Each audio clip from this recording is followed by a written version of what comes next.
जय हिंद, जय भारत। दोस्तों, विजय हो विश्व, तिरंगा प्यारा, झंडा ऊंचा रहे हमारा। सदा शक्ति बरसाने वाला, प्रेम सुधा सरसाने वाला, वीरों को हर्षाने वाला, मातृभूमि का तन मन सारा, झंडा ऊंचा रहे हमारा। दोस्तों, श्यामलाल प्रसाद गुप्त जी की ये पंक्तियां जब भी हम सुनते हैं तो मन में एक आनंद सा उभर आता है, मन में एक गर्व सा होता है। दोस्तों, वैसे तो हम सभी झंडा फहराते हैं, लेकिन दोस्तों झंडा फहराने के भी कुछ नियम हैं जिनकी जानकारी आपको होना चाहिए, नहीं तो आपको जेल हो सकती है, आपको जुर्माना भरना पड़ सकता है। दोस्तों, स्वागत है एक बार फिर से आपका हमारे चैनल नॉलेज नाश्ता में। दोस्तों, साल 1931 वो ऐतिहासिक साल था जब हमारे देश के लिए राष्ट्रीय ध्वज के लिए प्रस्ताव पारित किया गया। दोस्तों, इस झंडे में 3 रंग थे, केसरी, सफेद और हरा रंग। साथ में बीच में एक चरखा बना होता था। दोस्तों, प्रस्ताव पारित करते हुए ये साफ कहा गया था कि इन रंगों का किसी भी विशेष समुदाय से कोई लेना देना नहीं है, यानी कि इनका कोई संबंध नहीं है।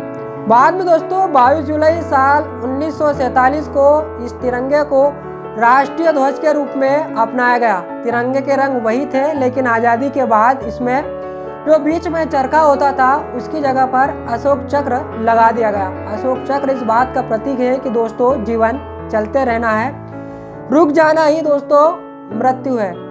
दोस्तों, इसके बाद जब हमारा देश 15 अगस्त 1947 को आज़ाद हुआ, तब से 26 जनवरी 1950 तक ये झंडा हमारे प्रभुत्व का प्रतीक रहा। और 26 जनवरी 1950 को जब हमारा संविधान लागू हो गया तो भारतीय गणराज्य का राष्ट्रीय ध्वज बन गया। दोस्तों, हमें तिरंगे का सम्मान करना चाहिए और तिरंगा फहराना हम सबका अधिकार भी है, लेकिन दोस्तों इसके लिए हमारे देश में फ्लैग ऑफ कोड इंडिया नाम से, यानी कि भारतीय ध्वज संहिता के नाम से एक कानून है जिसके तहत हमें कुछ नियमों का पालन करना होता है। दोस्तों, यदि कोई व्यक्ति गलत तरीके से झंडा फहराता है तो उसके फ्लैग ऑफ इंडिया कानून के तहत दोस्तों 3 साल की सजा हो सकती है और जुर्माना भी हो सकता है। इस सजा को बढ़ाया भी जा सकता है।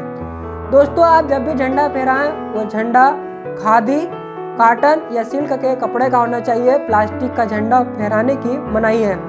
दोस्तों, झंडा कटा फटा नहीं होना चाहिए। क्षतिग्रस्त झंडे को फहराने की मनाही है। दोस्तों, यदि झंडा मैला हो चुका है या फट चुका है तो आपको उसे एकांत में बड़े सम्मान से उस झंडे को जला देना चाहिए। और दोस्तों, कभी भी जब आप झंडा फहराएं तो झंडा जमीन से टच बिल्कुल नहीं होना चाहिए।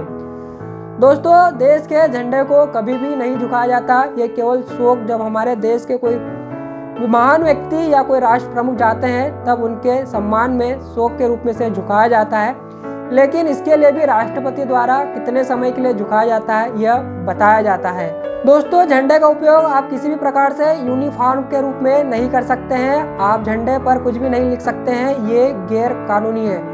दोस्तों, झंडे का उपयोग किसी सजावट के रूप में नहीं किया जाना चाहिए। और दोस्तों, जो झंडा हमारा होता है वो हमेशा आयताकार होना चाहिए। लंबाई और चौड़ाई में 3:2 का अनुपात होना चाहिए। दोस्तों, जो तिरंगे पर अशोक चक्र बना हुआ होता है वो दोनों तरफ से स्पष्ट दिखाई देना चाहिए। इसके अलावा दोस्तों, आपने देखा होगा कि जब हमारे देश के कोई वीर शहीद हो जाते हैं तो उनके शरीर पर तिरंगे को लपेटा जाता है। दोस्तों, बाद में एकांत में इस तिरंगे को सम्मानपूर्वक जलाया जाता है। दोस्तों, तिरंगे को किसी कार, बोट या प्लेन में पीछे नहीं लगाया जा सकता है। दोस्तों, इसके अलावा किसी बिल्डिंग को ढकने में भी तिरंगे का प्रयोग नहीं किया जा सकता।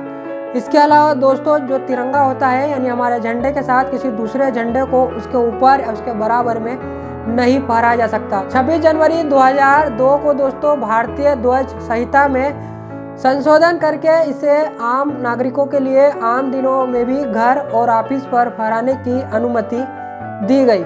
दोस्तों, हमारे तिरंगे में 3 रंग है, जैसे कि केसरी रंग दोस्तों ये हमारे शौर्य और बलिदान का प्रतीक है। तो हम जो हरा रंग है वो हमारे देश की हरियाली और समृद्धि का प्रतीक है। सफेद रंग दोस्तों शांति का प्रतीक है। और जो अशोक चक्र बना है दोस्तों वो जीवन की प्रगति का प्रतीक है।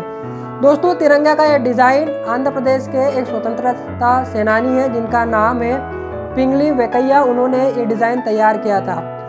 दोस्तों, दे सम्मान उस तिरंगे को जो तेरी शान है, सदा इसका सर ऊंचा रखना जब तक तुझ में जान है। आशा है दोस्तों वीडियो आपको पसंद आया होगा। मिलते हैं किसी अगली वीडियो में कुछ मज़ेदार, कुछ मसालेदार जानकारी, कहानी या फिर किसी किस्से के साथ। तब तक आप अपना ख्याल रखिए। जय हिंद, जय भारत।